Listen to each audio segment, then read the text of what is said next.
Hey guys, it's Toot on Maxwell here, and welcome to the first episode on the road to WrestleMania after No Way Out on our TEW save back in 2003. The road to WrestleMania 19 has begun, and we are sold out 15,000 in Cleveland, Ohio, in the Quicken Loans Arena, the home, of course, of the Cleveland Cavaliers. So, No Way Out was a pretty good success, so I'm hoping we can continue that on our road to Mania. So we start the show off with Austin out, Steve Austin out with a promo. He's basically saying, talking down The Rock effectively. So obviously The Rock's made the transfer from from SmackDown to Raw after being signed from Eric Bischoff to make this big marquee match. So Austin just says, he's beat him twice. If he needs to beat Rock for a third time, then so be it. If he's going to shut The Rock's mouth up. So 889, good solid promo. Show off to a strong start.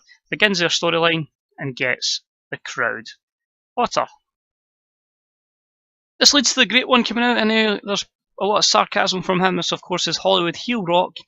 So he's saying he's going to go and, make up for his mistakes that he's made previously. He's going to show that, Steve Austin's just a big jabroni, just a big mad Texan jabroni. He's proper, he's Hollywood, he's a proper superstar. He's what the WWE should be all about. So A97, great promo.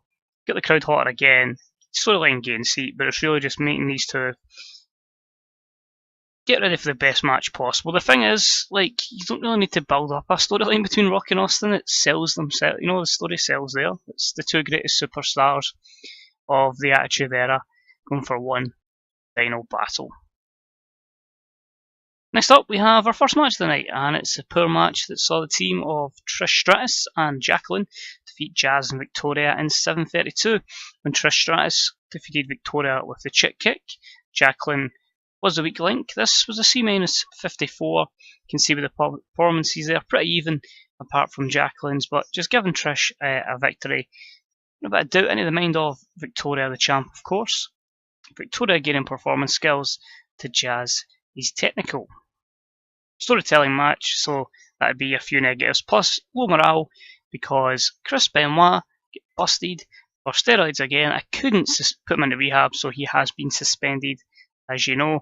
We've also had Randy Orton pulled in front of Wrestler's Court, so Stone Cold had to sort him out. So morale's at 68%, so we will lose a bit on that. And I tried to meddle with Ric Flair and Scott Steiner, who had a little bit of tension, and now they hate each other. Joys of a locker room back then.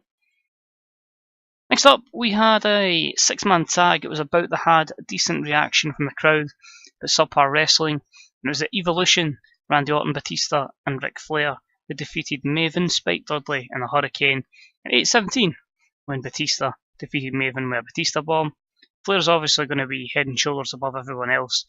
Hopefully it's a good rub onto the likes of Batista and Orton, gaining them some momentum on the rise. C65, Spike improving performance skills.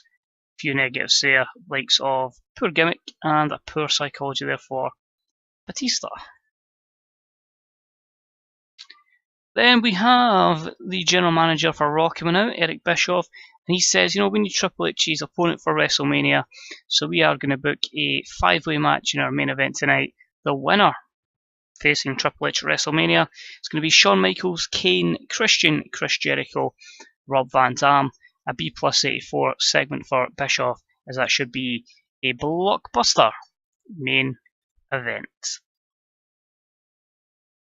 That's already booked in, so don't need to worry about that. Next up, an extremely short match saw Mark Henry defeat Tommy Dreamer in 4 minutes and 2 by pinfall. Simple match, gaining Mark Henry some momentum. A C-54. Teddy Long doing some good work at ringside. No skill improvements, and of course the few negatives for Mark Henry. It doesn't seem the crowd were hating him though, so that's positive. After the match-up, it's just Teddy Long bigging up Mark Henry and just basically laying a verbal beat down on Kane, just saying, this ain't over, player. Mark Henry will take you down and take you out, so you better watch your back, because he's a true monster of the WWE. So C64, Teddy Long not suited his gimmick, so I probably need to swap that now. Gave it a bit of time so we didn't incur any penalties on it. But for trying to change it, so hopefully we'll change it after this episode and it can be successful. Next match was a little bit of filler to fill up the time, but it was a decent match that saw Rhino defeat Chief Morley in 8:01 with a goal. B-73, pretty good matchup there. Rhino with a 70 to the 57 of Morley. But yeah, Rhino's in a good spot right now.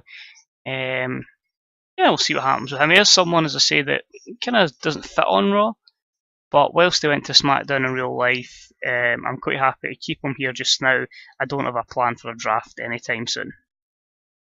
Although it would shape everything up. Next up, another promo, effectively, where just Terry's flirting again with Randy Orton. There's something going to happen between these two, but it's constantly happening. And this is a C61. What does Terry see in Randy Orton?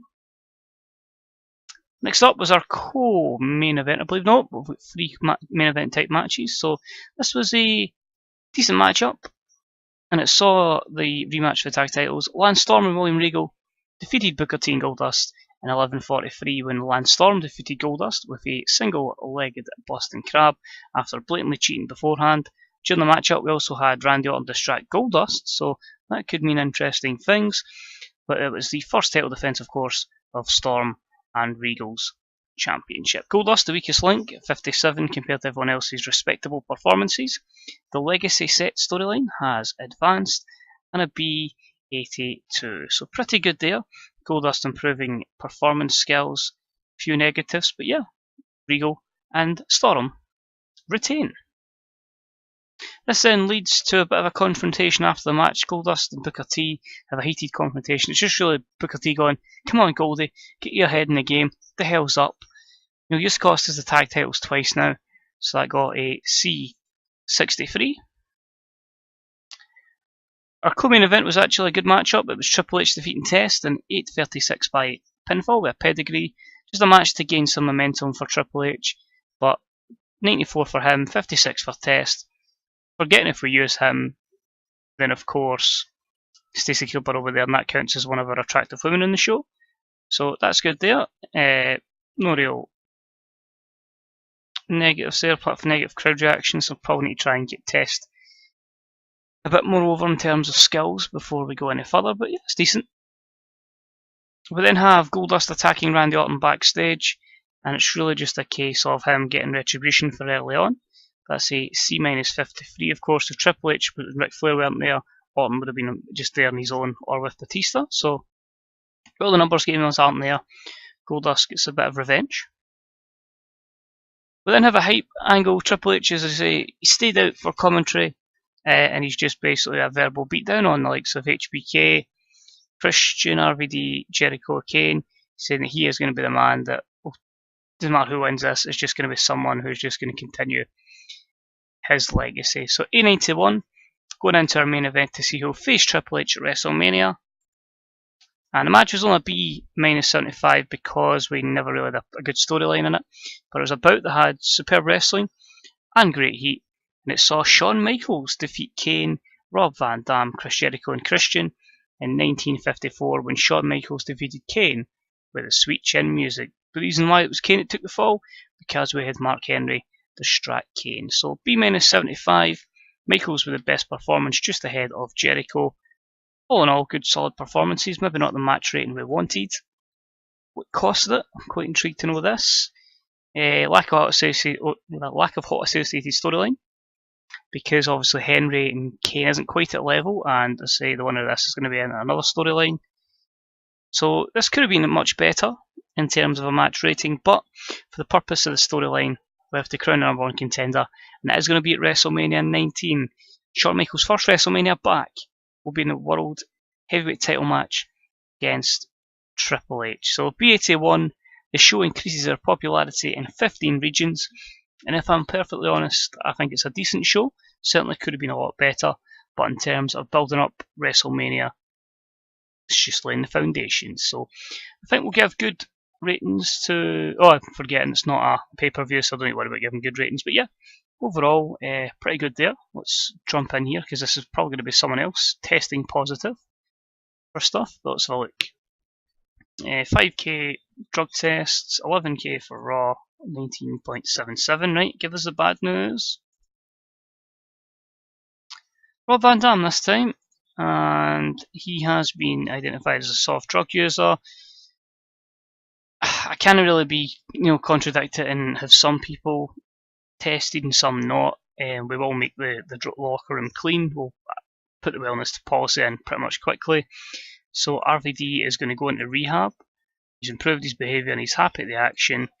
And it means if we go to our medical, Rob Van Dam is in rehab for 7 months, so that's going to change a lot of WWE and also rules him out of WrestleMania. So it's interesting already. You see that Spanky, RVD and Jeff Hardy all in rehab, Benoit suspended, a lot of injuries.